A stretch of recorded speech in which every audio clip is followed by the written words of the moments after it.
Welcome to the School Nurses webinar. I'm Samantha Sanchez, the NMSIIS trainer for the immunization program. I also have with me Catherine Cruz, our NMSIIS manager, and Marissa Valenzuela, our NMSIIS exemption coordinator. This is the agenda we will be going over today. The NMSIIS onboarding, VaxView, school schedule, recommendations, vaccine exemptions, school disenrollments, NMSIIS reports, school survey, our outreach events and clinics, our resources, and then we will be ending the presentation.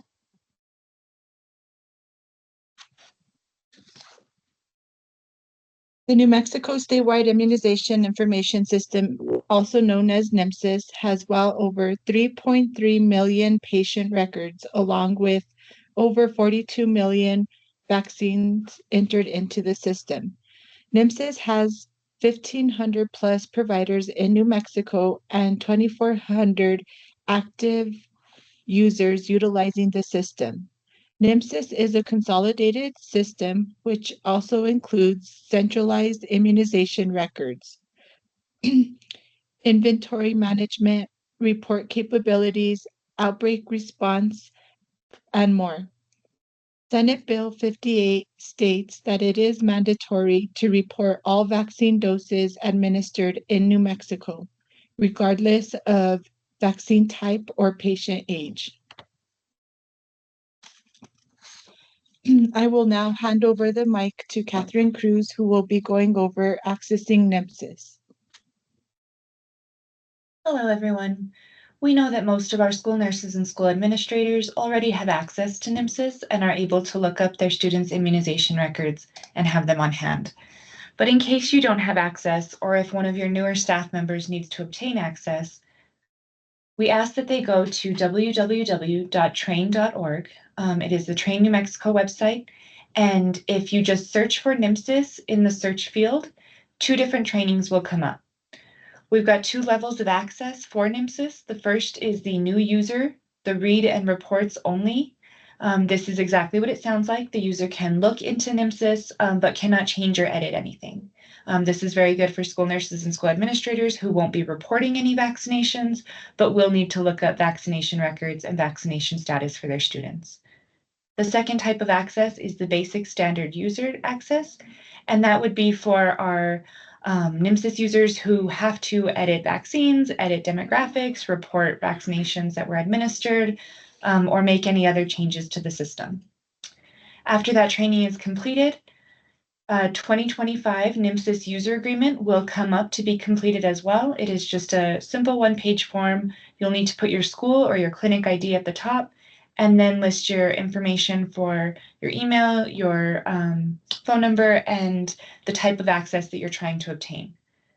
Once that is completed, you'll send both the training certificate and the NMSIIS user agreement to our NMSIIS Access email, which is listed here on the screen, nmsis.access@doh.nm.gov. We do ask that you give us up to 72 hours to create the credentials. We're usually much faster than that, but sometimes we have a high volume of onboarding and it takes just a little longer.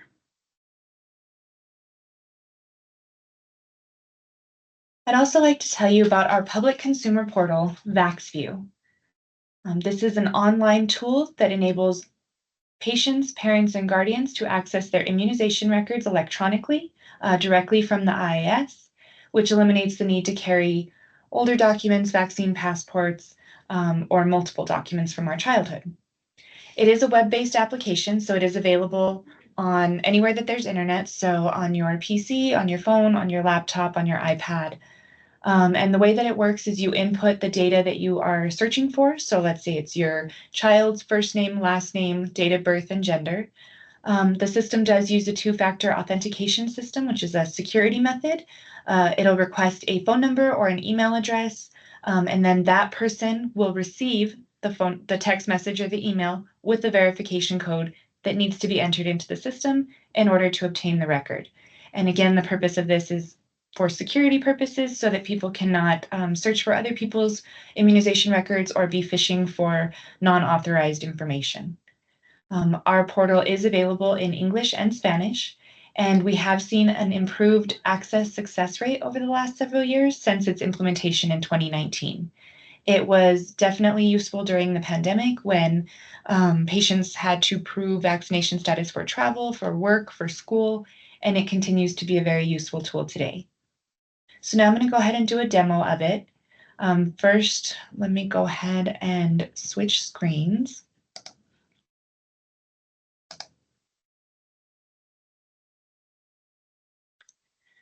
So I've gone to the website to vaxview.doh.nm.gov, and that brings you to our consumer public portal, VaxView.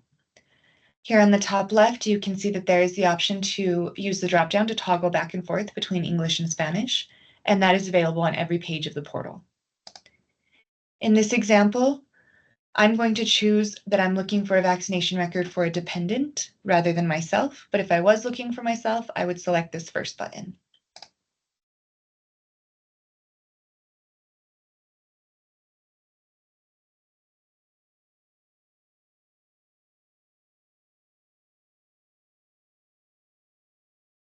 Again, on this page, you still have the opportunity to change the language if you choose to. You could also switch it to yourself or to your dependent. I'm going to continue using a test patient to ensure that no PHI is shared during this training. It's important to use legal names rather than nicknames or shortened names because you need the information to match what's in NMSIIS.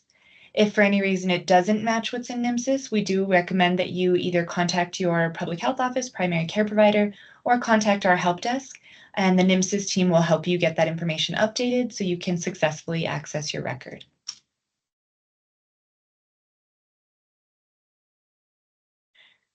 There's a verification opportunity for you to enter your phone number or email.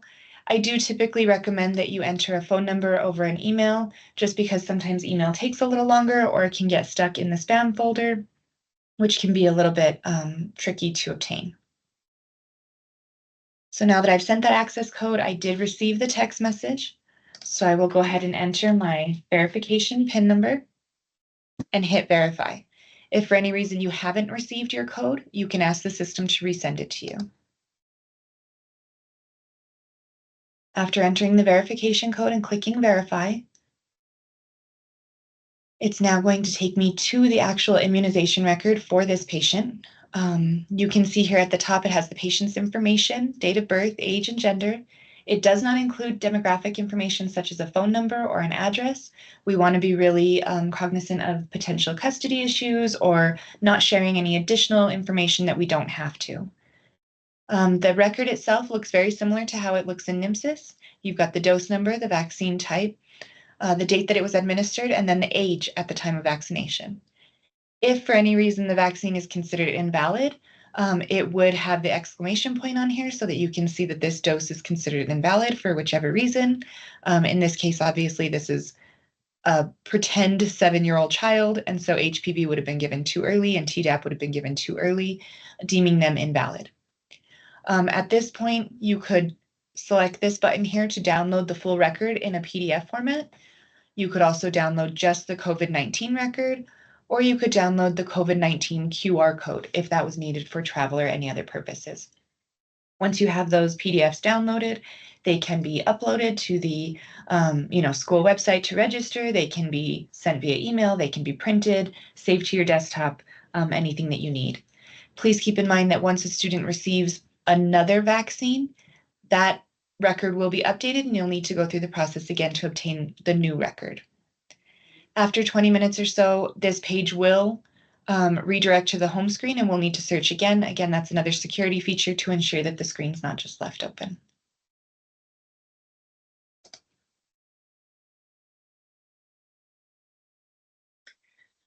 Moving on, let's start discussing the childcare, preschool, and school entry immunization requirements.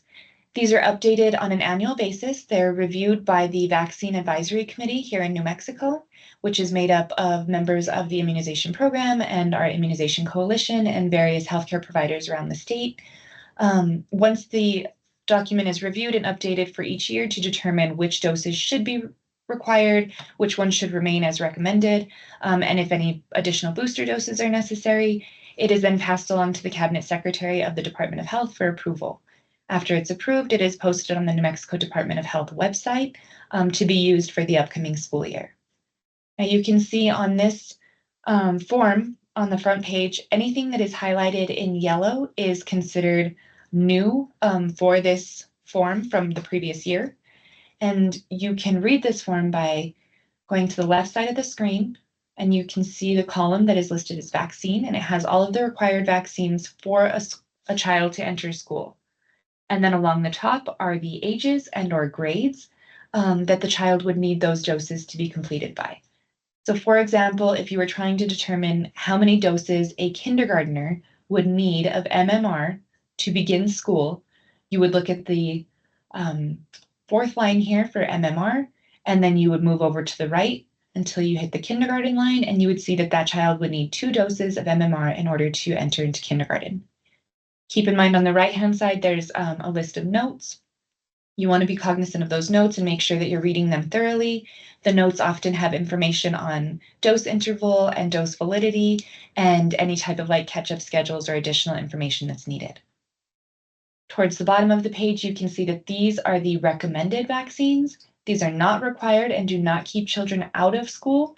So influenza, HPV, COVID-19, these are recommended doses, but again, are not required for school entry. They are just additional recommendations that we do ask children receive in order to keep themselves and their communities safe. On the bottom towards the right, you can see that there's a recommended number of doses for adult students. So occasionally there will be a 19-year-old or even a 20-year-old who is in 12th grade and must still follow the vaccination schedule for entry requirements. And then the very last line of the form has the website in which this form can be found. On the back side of the form, because it is two-sided, there's additional notes for each of the vaccine types. Again, if you are unsure if a student is up to date and you're reading this schedule, it's really important to read the notes and make sure that there are no interval notes or additional facts that need to be considered, anything that would eliminate a dose from being considered valid.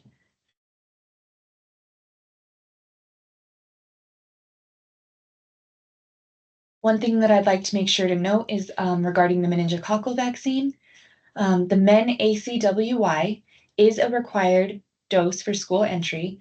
The first dose should be given at 11 to 12 years, and then the booster dose should be given at 16 years or at least by 12th grade. It's a little tricky between age and grade, so we just do our best to determine which is the most applicable for a student. And if you're not sure, please contact us and we can help you read the schedule. We can help you look at an individual student's record and determine what is needed. For the meningococcal ACWY, you want to make sure that there's an 8-week interval between dose 1 and 2, and that any doses given before age 9 do not count for the school requirement. And if they were given younger than age 9, they will need to be revaccinated for school entry. There is a new MenABCWY, also known as Pembrea, that can be used at age 16 and will count as that booster dose for that MenACWY. You could have MenACWY as the first dose, and then the new Pembrea as the second dose. Now, one that is not interchangeable would be the MenB dose. MenB is not a required school vaccine and should not be used to keep a child in compliance. That is a dose that is recommended and should be made via shared clinical decision-making between the child, their parent, and their primary care provider. If you have a child who has a MenACWY dose as the first dose and a MenB dose as the second dose, they are not to be considered compliant because MenB is not interchangeable with MenACWY and does not qualify as a school required dose. Now, additionally, when looking at the CDC vaccine schedules and the Advisory Committee for Immunization Practices, ACIP vaccine schedules, there is also an opportunity for a 4-day grace period. This would come into play if a dose was given too early, but within 4 days before the recommended next dose. So if it was given, let's say, there's a 6-month interval between dose 1 and dose 2, and the dose was given at 5 months and 29 days. that is within the 4-day grace period and the dose would still be considered valid. If given outside of that 4-day grace period, even just by a day, then the dose would not be considered valid and would most likely need to be readministered. Keep in mind that the 4-day grace period is not applicable for live vaccines, such as MMR or varicella. And if you have any questions on if a dose qualifies for this 4-day grace period, again, please reach out to us or the patient can reach out to their primary care provider with help to read that schedule. Now, another tool to be able to determine if a child is up to date or if they have up due or coming due or past due vaccines, you can always look in NMSIIS. So if you look at the screen on the left-hand side, we have our same Mickey Mouse test patient. And at the very top of his immunization record, you can see there's a section that says recommended immunizations for today. And it has a list of vaccines that are needed. This list will include school-required vaccines as well as recommended vaccines. So you do need to use a bit of critical thinking to determine which ones are required for school based on the schedule that we just reviewed and which ones are recommendations.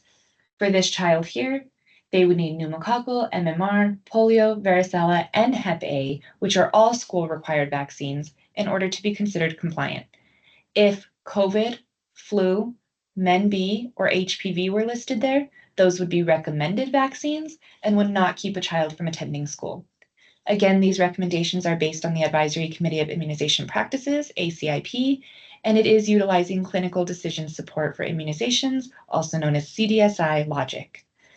These releases are updated monthly, and we know that they're very accurate in the system, but if for any reason you find an issue or you're not sure about something, please contact us. We know that the system is very accurate, but it is not fail-proof. Occasionally, you will notice that there's a student who is not recommended for a vaccine that they should be, or vice versa. Please give us a call and we'll work on improving that in the system. Now I'm going to hand it over to Marissa Valenzuela to go over vaccine exemptions.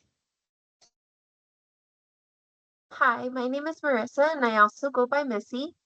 I will be going over immunization exemption information. There are 3 ways to get an immunization exemption in New Mexico. One is medical and the other 2 are religious. To get a medical exemption, a parent must get an affidavit from a licensed physician, physician assistant, or certified nurse practitioner attesting that any of the required immunizations would seriously endanger the life of the child. The first religious way to get an immunization exemption is for the parent or guardian to visit their office of denomination and get an affidavit stating that the parent or guardian is a bona fide member of the recognized religious denomination, which requires reliance on prayer or spiritual means alone for healing. We do ask that the medical affidavit as well as the affidavit from the office of denomination be updated with the current year. It also needs to have the letterhead on it. Last way is also religious, and the parent or guardian can attach a written or typed affidavit, or we provide 3 lines on the form where they can state their religious beliefs on vaccines.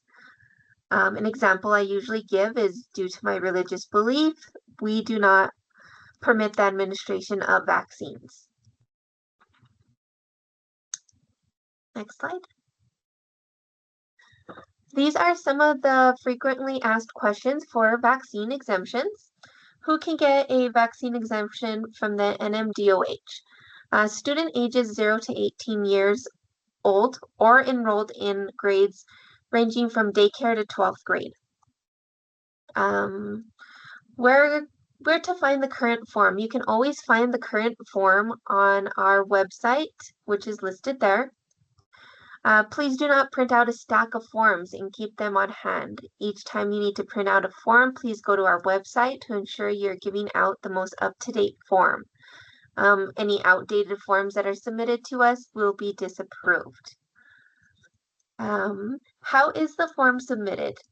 There are only 2 ways to submit a form to the Department of Health. Parents or guardian can either mail the original form to the address on the form, P.O. Box included, or they can drop it off in our drop box located in Santa Fe at the Harold Reynolds Building.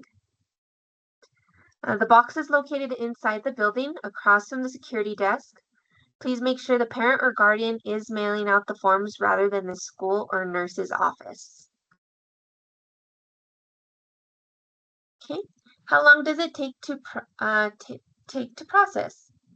By law, we have 60 days to process, realistically between 1 to 3 days. 1 to 3 days is probably around January, February. I'm not getting too many forms around that time, which is the best time to actually submit. June, July, and August are probably my busiest months. That's around school time when school starts. So at that time, I do ask parents wait at least 30 days before checking on an exemption status. If they do not receive anything by then, they're welcome to give us a call and check the status. But by law, we have 60 days to process the form. Nurses can call me anytime. They don't have to wait 30 days. They don't have to wait, if the parent says I sent it on Monday and it's Friday, you're welcome to give me a call, or Thursday, when you'd like to give me a call to check. I will be more than happy to check the status. Do homeschooled children need a form? Yes, all students attending public or private homeschool, daycare, or childcare facilities do need an exemption form if they are not up to date on their vaccines. Does NM allow exemption for philosophical reasons? No, we only allow for religious or medical. Which vaccines can a patient exempt from? They can only exempt from school-required vaccines. Influenza, HPV, COVID-19 are not school-required vaccines, therefore they can't be exempted from them.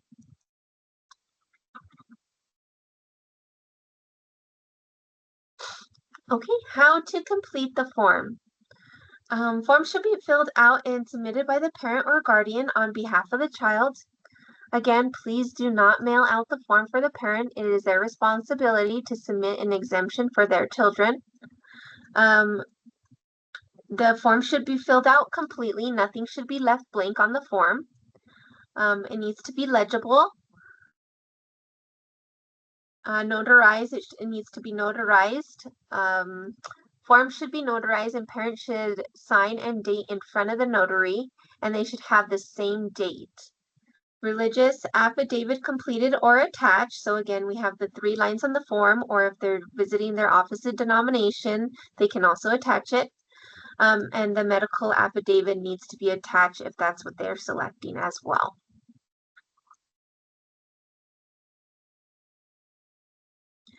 Okay, checking for vaccine exemptions. Parent or guardian must provide a copy of the approved exemption form to the school nurse and or administrator. We do not mail out the forms to the school. In NMSIIS, check for active exemption. Verify type of vaccine student exempt from. Verify at dates or active exemptions.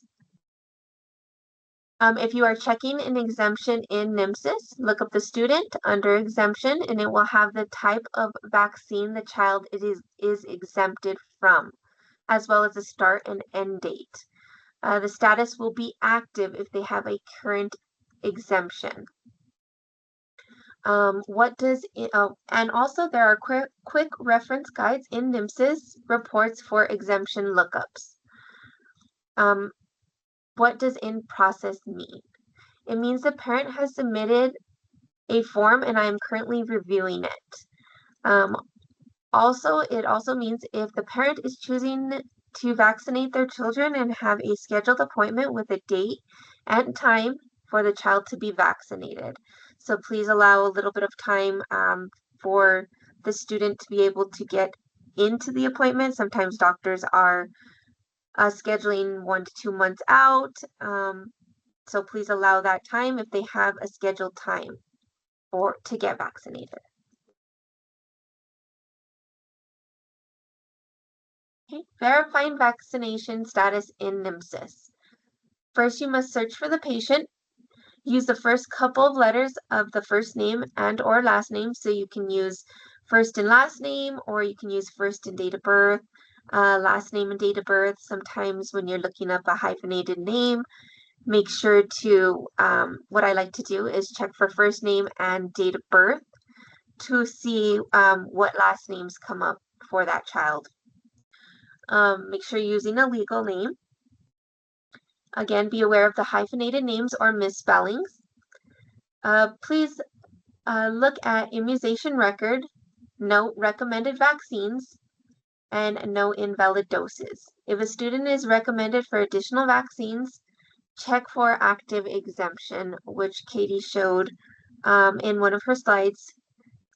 It will show recommended vaccines, and then you could check to see if they have an active exemption in NMSIIS.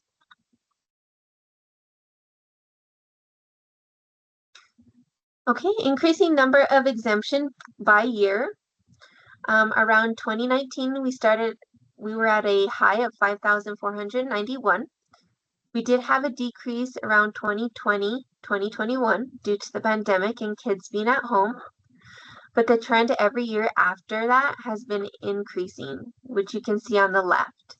The right shows exemption rates.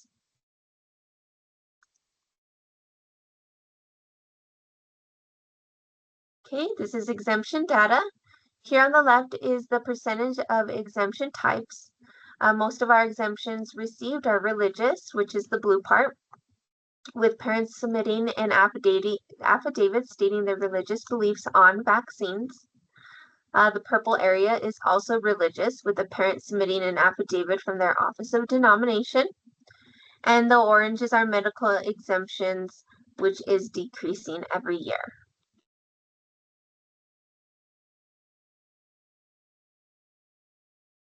Okay, exemption rate trends in New Mexico.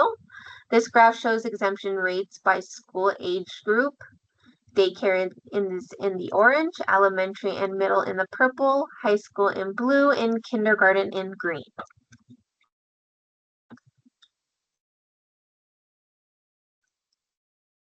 Exemption rate trends in New Mexico. This slide shows exemption rates by county.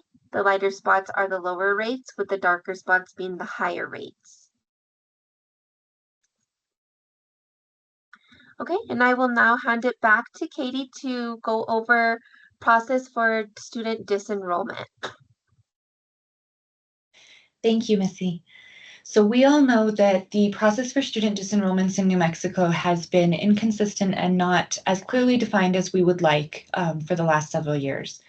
The New Mexico Department of Health is in the process of working with the Public Education Department and a couple other entities on finalizing standards for this disenrollment process.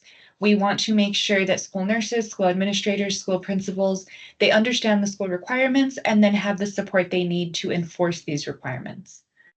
Some of our recommended steps for this process would include a minimum of 3 written notices of non-compliance. The reason that we identify written notices is just to be able to document the attempts. Oftentimes when we talk to a parent on the phone or in person, it is likely that they can come back and say that they never spoke with us. And so we want to make sure that we have that written documentation of the notices, letting them know that their child is not currently compliant in school required vaccines and how to go ahead and become compliant, whether that is vaccinating their child or obtaining an exemption. As Missy went over, we cannot disenroll students if they are considered in process. So if they are in the process of obtaining an exemption or if they have a vaccination appointment scheduled. That being said, I'm sure we are all also aware that there are occasions in which a parent will create an appointment to vaccinate their child, and then as it grows closer, they will cancel that appointment and push it out another couple of months. It's a difficult thing to gauge. We want to make sure that the parents are making a good faith effort to move in one direction or the other to become compliant. And again, if you're not sure or if you need a sounding board, please contact us and we can talk through the situation with you. All disenrollment decisions should be made with the school nurse, the principal, and or the superintendent. We want to make sure that everyone is on board from the boots on the ground that are working with the parent all the way to the school management and leadership.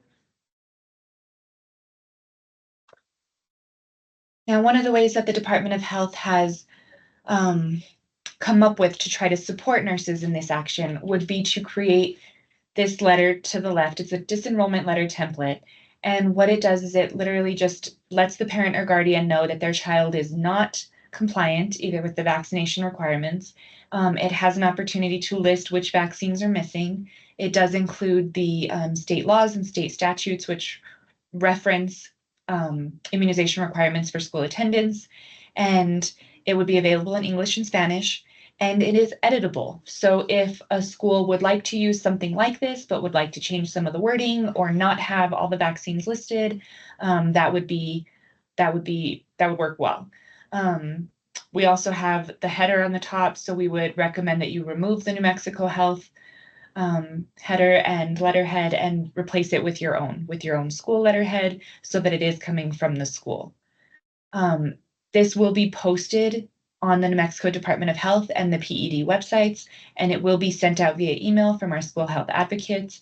It is in the process of being finalized, but we are hopeful that this tool will be helpful. It is not required. It is just an optional tool to try to bring students back into compliance. I also wanted to mention another resource that we have for our school nurses.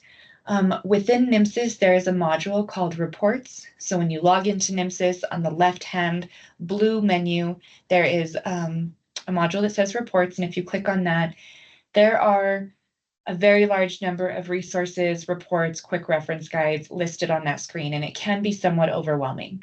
What I would do is recommend that you utilize the Control Find function on your keyboard. So that's Control F, and you search for the type of report that you want. So let's say you're trying to find the students with active exemptions report to determine which students in your school or in your district do have active exemptions entered. You could go to Reports, click Control F on your keyboard, type in active exemptions, and it will take you right to that report. If you're not familiar with our reports page or you've never run these types of reports before, we do have a reference guide. It is called the Reports Quick Reference Guide, which is slightly misleading because it is a 200-page document. It outlines all of the reports that we have. It has screenshots, how to run them, what to expect on the outputs. So again, I would recommend using the Control F functionality, even just when looking at that guide, to find the report you're looking for and help give you guidance on how to run it. If you don't have access to a report that you're looking for, or if you're not sure how to run it, or if you have questions, please call our help desk and we can help with that as well.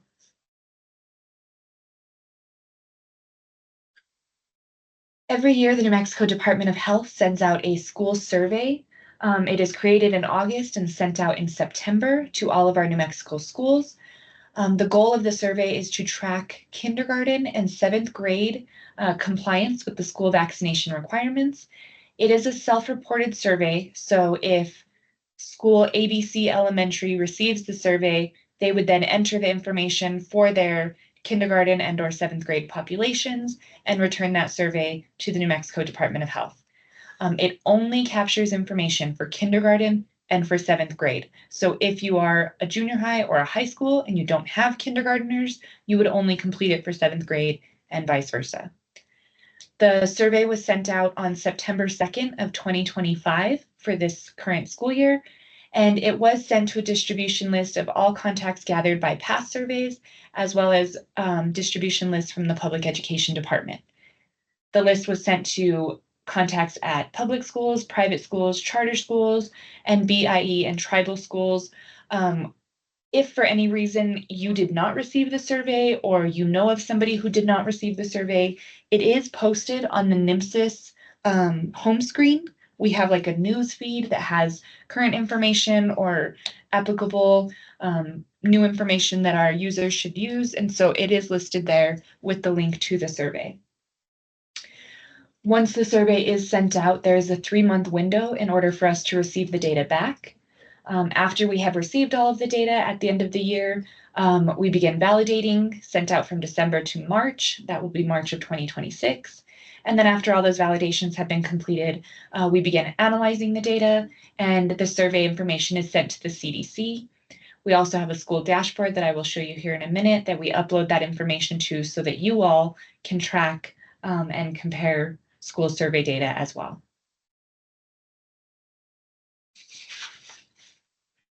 This is the school data on our New Mexico Department of Health webpage. Again, this data comes directly from the school survey, so it might not match exactly with what's in NMSIIS. The data from NMSIIS comes from our healthcare providers, whereas this data comes in a self-reported form from our schools.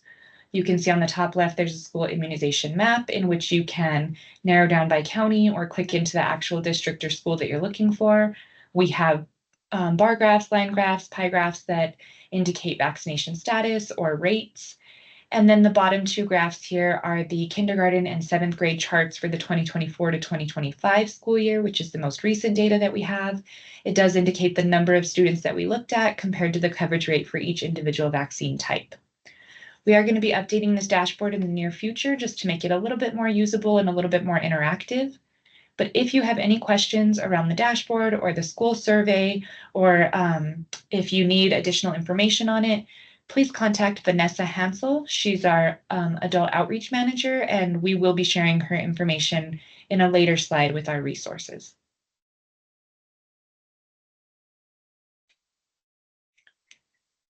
Now, New Mexico Department of Health conducts a variety of outreach events and mobile vaccine clinics.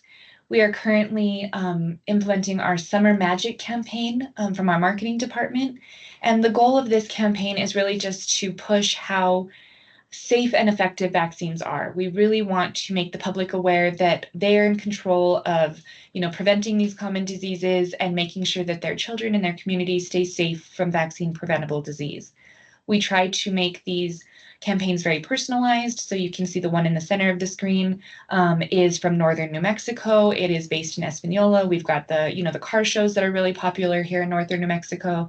And then the one on the right indicates the White Sands views from southern New Mexico. So we've also got one from Taos, which indicates the summer music series. We just are trying to make it very relatable for all areas of New Mexico, that every person has an effect on keeping our residents safe. These toolkits can be downloaded at vaccinenm.org. They are available in English and Spanish. And we do have incentives and materials, marketing materials that can be distributed, or we can attend educational outreach or tabling events. If you are interested in that, please reach out to our adult vaccine teams. It is adult.vaccines@doh.nm.gov.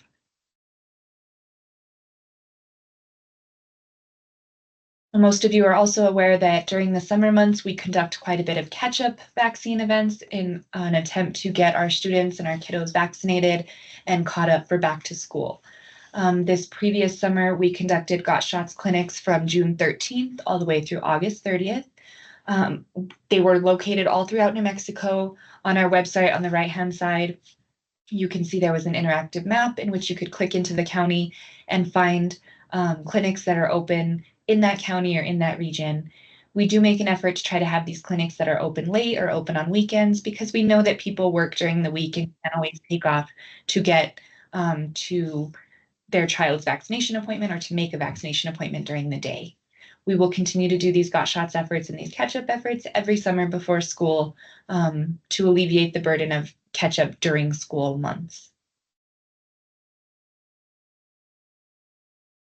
And then finally, as far as outreach, we've also got our mobile vaccine unit. This mobile vaccine unit was critical during the pandemic. They travel all over New Mexico, and they provide outreach and vaccination clinics for underserved, underinsured, uninsured communities, maybe those who are in rural areas who don't have immediate access to vaccines or who experience barriers, whether it's lack of access or travel. And then recently, just in the last few months, our mobile vaccine team has become a vaccine for children provider, which was a huge win for us. They can now vaccinate for back to school events, for catch-up events. If a school realizes that they have a large population of children who need catch-up vaccines, they can reach out to have the mobile vaccine team provide an outreach at the school. The best way to do so would be to use this QR code and complete the mobile vaccine unit request form. After completing the form, it's automatically sent to our outreach team. If you have any questions about an outreach event or an outreach clinic, you can also contact our help desk or email our mobile vaccines team at doh.mobile.vaccine@doh.nm.gov.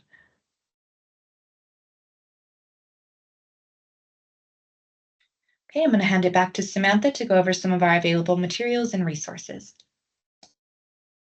Okay, so these are a few of the promotional material that we have available. You can contact us at the NMSIIS@doh.nm.gov email for any material. Also, if there is any type of material that you feel we need to create, like posters or flyers, please reach out to us and we would be happy to create any type of posters or materials needed. These two school entry requirement posters were requested by some of our providers last year. So we have created newer posters and material for you all. So if you do have any in mind that you would like to see, send us an email or reach out to us and we'd be happy to look into that and get them created for you all.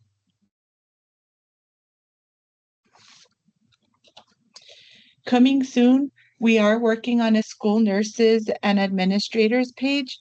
This page will have lots of resources and material for school nurses and administrators to go to. If there is a certain resource or training or any type of material that you would all like to have on this page, please reach out to me. I will be showing my email in this on the next screen. So if you have any type of material that you would like to see, please reach out and we will gladly add it to the page. Here is our resource page. We do have the help desk, which is open from 8 to 5, Monday through Friday. We do close at from 12 to 1. And then we have our NMSIIS.access email. Although it does say access on it, you can reach out to us for any other type of questions regarding NMSIIS, if you have any issues with exemption forms, any type of issues you may have, reach out to us and we will gladly answer any type of questions you may have. Also, we have Catherine Cruz and her email. This is my email, Samantha Sanchez, Marissa Valenzuela, our exemption coordinator, Vanessa Hansel, who is our outreach manager, and then Brandy Jones, she's our perinatal hepatitis B and adolescent vaccine coordinator, and our adult vaccine email, along with our nmhealth.org email. We have also added the mobile vaccine unit email at the very bottom. And then we also have our online resources, which includes the nm.org email, or I'm sorry, the nmhealth.org email. And then we will be having our webpage for the school nurses and administrators up as well as soon as we get that live. Please feel free to reach out to us for any questions at any time. And again, we thank you all for joining us.